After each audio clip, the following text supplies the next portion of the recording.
ಕಾಂಗ್ರೆಸ್ ಪಕ್ಷಕ್ಕೆ ಹೊಸ ರಕ್ತ ಮತ್ತು ಹೊಸ ಚಿಂತನೆ ಬೇಕು. ಕಾಂಗ್ರೆಸ್ ಪಕ್ಷದಲ್ಲಿ ಹೊಸ ಪೀಳಿಗೆಗೆ ಅವಕಾಶ ನೀಡುವ ಅಗತ್ಯವಿದೆ ಅಂತ ಡಿಸಿಎಂ ಡಿಕೆ ಶಿವಕುಮಾರ್ ಸ್ಫೋಟಕ ಹೇಳಿಕೆಯನ್ನು ಕೊಟ್ಟಿದ್ದಾರೆ. ಡಿಕೆಶಿ ಮಾತು ರಾಜಕೀಯ ವಲಯದಲ್ಲಿ ಹೊಸ ಚರ್ಚೆಗೆ ಕಾರಣವಾಗಿದೆ. ನವ ಪೀಳಿಗೆಯ ಬದಲಾವಣೆಯ ಅಗತ್ಯವನ್ನ ಒತ್ತಿ ಹೇಳಿದ ಡಿಕೆಶಿ ಹೊಸ ಶಾಸಕರಿಗೆ ಸಚಿವ ಸಂಪುಟದಲ್ಲಿ ಅವಕಾಶ ನೀಡುವುದನ್ನ ಬೆಂಬಲಿಸಿದ್ದಾರೆ. ಸರ್ಕಾರದಲ್ಲಿ ಗೊಂದಲ ಸೃಷ್ಟಿಸುವುದು ಮತ್ತು ಶಾಸಕರನ್ನ ನಿಯಂತ್ರಿಸುವುದು ಸಿಎಂ ಜವಾಬ್ದಾರಿ. ಈ ಕುರಿತು ಹೈಕಮಾಂಡ್ ನಾಯಕರಿಗೆ ಮಾಹಿತಿ ನೀಡುವ ಹೊಣೆಗಾರಿಕೆಯನ್ನ ಪಕ್ಷದ ಅಧ್ಯಕ್ಷನಾಗಿ ಮಾಡುತ್ತಿದ್ದಾನೆ ಅಂತ ಡಿಕೆ ಶಿವಕುಮಾರ್ ಹೇಳಿದ್ರು. ಅಂದ್ರೆ DK Shivakumar 89 first time MLA ಆದಾಗ ಬಂಗಾರಪ್ಪ ಅವರ ಸರ್ಕಾರದಲ್ಲಿ ಬಂದಿಖಾನೆ ಮಂತ್ರಿ ಆಗಿದ್ರು. First time MLA, first time ಮಂತ್ರಿ.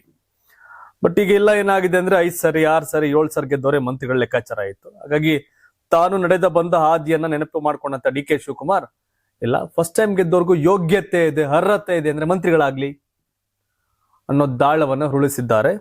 ನಾನು ಇವೆಲ್ಲ ಡೆವಲಪ್ಮೆಂಟ್ ಹೇಳ್ಬೇಕು, ನಾನು ಹೇಳ್ತೀನಿ, ಸಿಎಂ ಹೇಳ್ಬೇಕು, ಅವ್ರು ಹೇಳ್ತಾರೆ ಅಂತ. ಸೊ ಆಗ ನಮ್ಮ ಚಿಕ್ಕಬಳ್ಳಾಪುರದ ಪ್ರದೀಪ್ ಈಶ್ವರ್, ಮತ್ತೆ ಮಂತರ್ಗೌಡ, ದರ್ಶನ್ ಧ್ರುವ ನಾರಾಯಣ್, ಅದಾಗಿ ಎಲ್ಲ ಫಸ್ಟ್ ಟೈಮ್ ಗೆದ್ದಿರೋ ಗಣಿಗ ರವಿಕುಮಾರ್, ಶಿವಗಂಗಾ ಬಸವರಾಜ್, ಅಂದ್ರೆ ಎಲ್ಲ ಬರೀ ಶಿವಗಂಗಾ ಬಸವರಾಜ್ ಟೈಪ್ ಏನಲ್ಲ.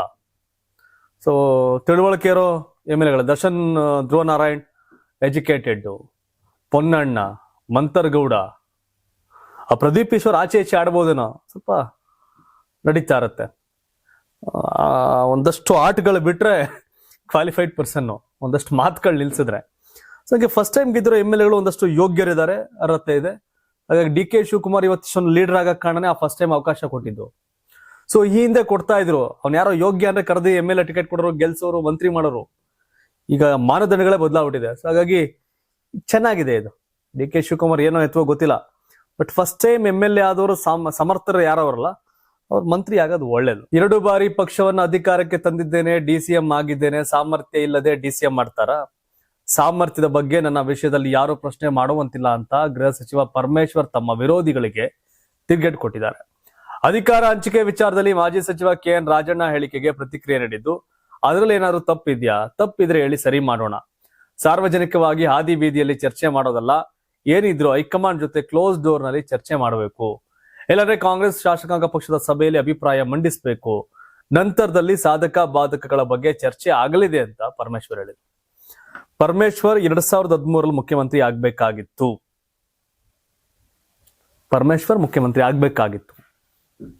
ಪರಮೇಶ್ವರ್ ಕೊರಟೆಗೆಲ್ಲಿ ಸೋಲ್ತಾರೆ, ಅವ್ರನ್ನ ಸೋಲಿಸ್ತಾರೆ ಕಾಂಗ್ರೆಸ್ನವರು.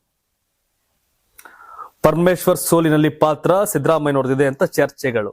ಅದು ಅವರವರೇ ಸುಮ್ಮನವ್ರು, ಪಾಪ ಪುಣ್ಯಾತ್ಮ. ಬೇರೆ ಯಾರಾಗಿದ್ರೆ ಆದ್ ಬೀದಿಲಿ ಮಾತಾಡಿರೋರು. ಆದ್ರೆ ಪರಮೇಶ್ವರ್ ತನ್ನ ಸೋಲಿನ ಪರಾಮರ್ಶೆಯನ್ನ ಒಳಗಡೆನೆ ಮಾಡ್ಕೊಂಡ್ರು ಹೊರತು 4 ಜನರ ಮುಂದೆ ಮಾಡ್ಲಿಲ್ಲ, ಕ್ಯಾಮ್ರಾ ಮುಂದೆ ಮಾಡ್ಲಿಲ್ಲ, ಮಾಧ್ಯಮದ ಮುಂದೆ ಮಾಡ್ಲಿಲ್ಲ. ಪರಮೇಶ್ವರ್ ಅಂತ ತಾಳ್ಮೆ ಇದೆಯಲ್ಲ, ಎಕ್ಸಲೆಂಟ್. ಬಟ್ ರಾಜ್ಯದಲ್ಲಿ ಅಹಿಂದ ವರ್ಗ ಏನಾರ ಅಧಿಕಾರ ಪಡೆಯೋದಿದ್ರೆ, ದಲಿತರೇನಾರ ಮುಖ್ಯಮಂತ್ರಿ ಆಗೋದಿದ್ರೆ ಅದು ಕಾಂಗ್ರೆಸ್ ಅಲ್ಲೇನ್ ಗೊತ್ತು.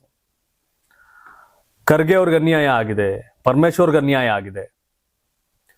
ಹಾಗಾಗಿ ಈ ಸಿದ್ದರಾಮಯ್ಯ ನಾನು ಅಹಿಂದ ನಾಯಕ ಅನ್ಕೊಂಡ್ರು, ನಿಜವಾದ ಅಹಿಂದ ನಾಯಕರು ಯಾರು ಅಂದ್ರೆ ಪರಮೇಶ್ವರ್ ಮತ್ತೆ ಮಲ್ಲಿಕಾರ್ಜುನ್ ಖರ್ಗೆ ಅವರು. ಹಾಗಾಗಿ ಆ ಸಂಘರ್ಷ ನಡೀತಾ ಇರತ್ತೆ, ಅದು ನಡೆಯುತ್ತೆ. ಡಿಕೆ ಶಿವಕುಮಾರ್ ಬಣ ಹೊಸ ದಾಳವನ್ನ ಉರುಳಿಸಿದ್ದು, ರಾಹುಲ್ ಗಾಂಧಿ ಮೇಲೆ ಒತ್ತಡ ಹೇರುವ ತಂತ್ರ ಎಂದಿದ್ದಾರೆ. ಕುರ್ಚಿ ಗೊಂದಲ ಬಗೆಹರಿಸುವುದಕ್ಕೆ ಈ ಬಾರಿ ಹೈಕಮಾಂಡ್ಗೆ ಡೆಡ್ ಲೈನ್ ಕೊಟ್ಟಿದ್ದಾರೆ. ವಾರದಲ್ಲಿ ಸಿಎಂ ಬದಲಾವಣೆ ಗೊಂದಲಕ್ಕೆ ತೆರೆ ಎಳೆಯಿರಿ ಅಂತ ಒತ್ತಾಯಿಸಿದ್ದಾರೆ. ಇದೇ ವಿಚಾರವಾಗಿ ಶೀಘ್ರವೇ ವರಿಷ್ಠರನ್ನ ಭೇಟಿ ಮಾಡೋದಾಗಿ ಶಾಸಕ ಕದಲೂರು ಉದಯ್ ಹೇಳಿದ್ದಾರೆ. ಡಿಕೆ ಶಿವಕುಮಾರ್ ಸಿಎಂ ಆಗ್ಬೇಕು ಎಂಬ ಆಶಾಭಾವನೆಯನ್ನು ನಾವೆಲ್ಲರೂ ಇಟ್ಕೊಂಡಿದ್ದೇವೆ. ಕಳೆದ ಬಾರಿ ಹೋಗಿದ್ದು ಇದೇ ವಿಚಾರಕ್ಕೆ, ಇನ್ನೊಂದು ವಾರ ನೋಡಿ ನಾವೇ ಹೋಗ್ತೇವೆ ಅಂತ ಕದಲೂರು ಉದಯ್ ಹೇಳಿದ್ರು. ಇದೇ ವಿಚಾರವಾಗಿ ಶಾಸಕ ಇಕ್ಬಾಲ್ ಹುಸೇನ್ ಕೂಡ ಪ್ರತಿಕ್ರಿಯೆ ನೀಡಿದ್ದು, ನಾವು ಒಂದು ಸಿಎಂ ಕೇಳಿದ್ದೇವೆ ಅಷ್ಟೇ, ಸಿಎಂ ಬದಲಾವಣೆ ಬಳಿಕ ಅಷ್ಟೇ ಅಧ್ಯಕ್ಷರ ಬದಲಾವಣೆ ವಿಷಯ ಅಂತ ಹೇಳಿದ್ರು. ಯಾಕಂದ್ರೆ ಡಿಕೆ ಶಿವಕುಮಾರ್ನ ಕೆಪಿಸಿಸಿ ಅಧ್ಯಕ್ಷ ಇಳಿಸಬೇಕು ಅಂತ ಕಾಂಗ್ರೆಸ್ ದೊಡ್ಡ ಮಟ್ಟಿಗಿನ ಚರ್ಚೆ ಆಗ್ತಾ ಇದೆ, ಪ್ರಯತ್ನಗಳು ಸಾಗ್ತಾ ಇದೆ. ಡಿಕೆ ಶಿವಕುಮಾರ್ ಸಿಎಂ ಕುರ್ಚಿಯನ್ನು ಅಲಂಕರಿಸುವವರೆಗೂ ಕೆಪಿಸಿಸಿ ಅಧ್ಯಕ್ಷ ಸ್ಥಾನವನ್ನ ಬಿಡೋದಿಲ್ಲ ಅನ್ನೋದು ಅವ್ರ ಸರ್ಕಲ್ ಅವ್ರ ಮಾತು.